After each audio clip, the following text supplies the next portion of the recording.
জননেত্রী শেখ হাসিনা এবং ভারতের মাননীয় প্রধানমন্ত্রী এনডিএ জোটের নেতা শ্রী নরেন্দ্র মোদীর নেতৃত্বে আমাদের সম্পর্ক নতুন উচ্চতা উন্নীত হয়েছে।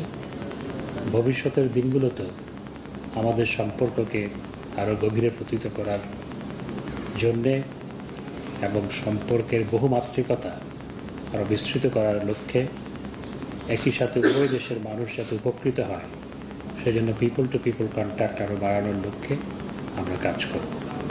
আপনাদের কোনো প্রশ্ন থাকলে বলুন।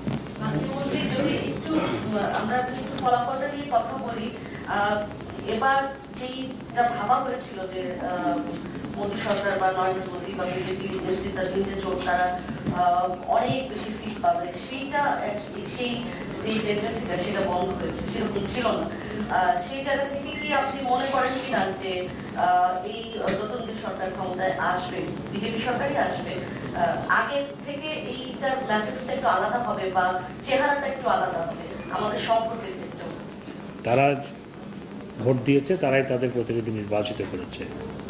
একই এনডিএ জোটেই ক্ষমতায় থাকছে, যেহেতু একই জোট ক্ষমতায় থাকছে সুতরাং আমাদের সম্পর্ক সবসময় যেভাবে অত্যন্ত গভীর আন্তরিকতাপূর্ণ হৃদ্যতাপূর্ণ সম্পর্ক ছিল সেটি নিশ্চয়ই অব্যাহত থাকবে।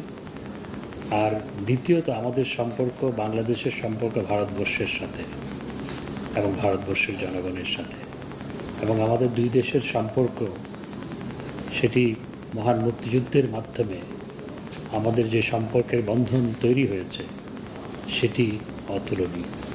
ধন্যবাদ। মাননীয় আমার একটা প্রশ্ন আছে, সেটা হচ্ছে যে ইন্ডিয়া জোট তো সরকার গঠন করছে, তবে ইন্ডিয়া জোট হচ্ছে এবার বিরোধী দল হিসেবে খুব শক্তিশালী অবস্থান রাখবে। সেক্ষেত্রে তাদের বেসিক পররাষ্ট্রনীতিতে হয়তো চেঞ্জ আসবে না, কিন্তু যে কোনো নীতি গ্রহণের ক্ষেত্রে বিরোধী দল একটি ভূমিকা রাখতে পারবে। সেই ক্ষেত্রে তাদের বিদেশ নীতি বাংলাদেশ সম্পর্কে কোনো ধরনের প্রভাব ফেলবে কিনা আপনি কি মনে করেন? দেখুন, সেটি ভারতের আভ্যন্তরীণ বিষয়, সেটি নিয়ে তো আমি মন্তব্য করতে পারি না।